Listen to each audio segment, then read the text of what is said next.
one dance, baby. That one dance. Assalamualaikum warahmatullahi wabarakatuh. Perkenalkan, nama saya Radika Bilandia, NIM 20110404029, Prodi Tadris Biologi 3C. Baiklah, di sini saya akan menjelaskan tentang organisasi komunitas dengan dosen pengampu, yaitu Bapak Hendra Lardiman, SSI MPD. Untuk yang pertama, yaitu apa itu organisasi komunitas.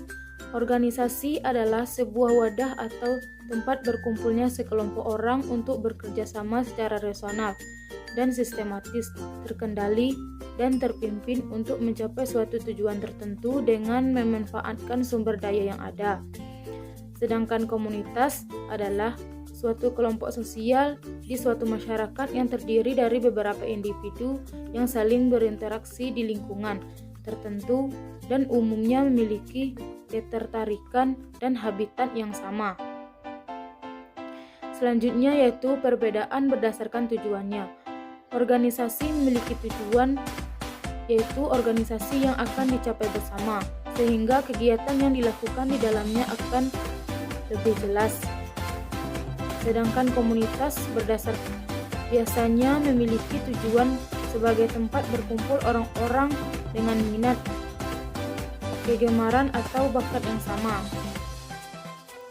Kemudian yaitu organisasi dibagi menjadi dua, yaitu organisasi formal dan organisasi informal.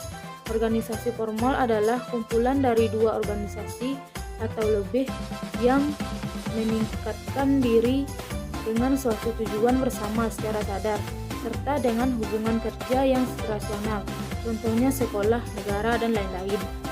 Kemudian yaitu organisasi informal. Organisasi informal adalah kumpulan dari dua orang atau lebih yang terlibat pada suatu aktivitas serta tujuan bersama yang tidak disadari, contohnya arisan ibu-ibu, belajar bersama. Kemudian yaitu ciri-ciri komunitas.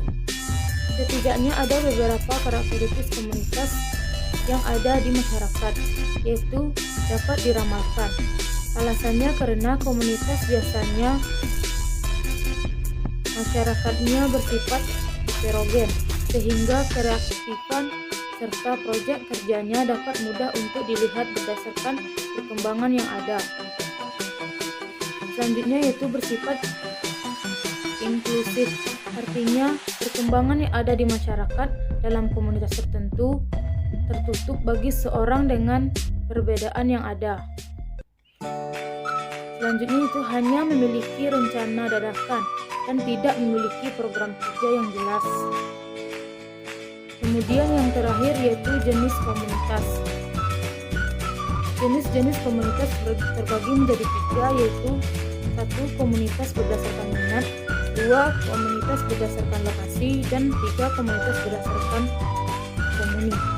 Komunitas berdasarkan minat maksudnya adalah suatu jenis komunitas yang terbentuk karena adanya kesamaan minat maupun ketertarikan yang sama antara para anggotanya.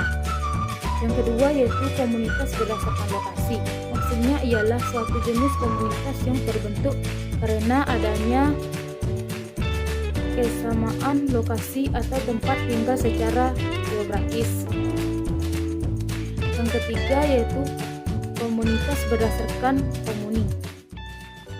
Maksudnya ialah suatu komunitas yang terbentuk karena adanya suatu keinginan dan kepentingan bersama. Komunitas ini terbentuk atas dasar kepentingan di dalam suatu organisasi sosial dalam masyarakat. Terima kasih, hanya itulah yang dapat saya sampaikan. Lebih dan kurang saya mohon maaf. Untuk itu saya tutup dengan wabillahi taufiq wal hidayah. Wassalamualaikum warahmatullahi wabarakatuh.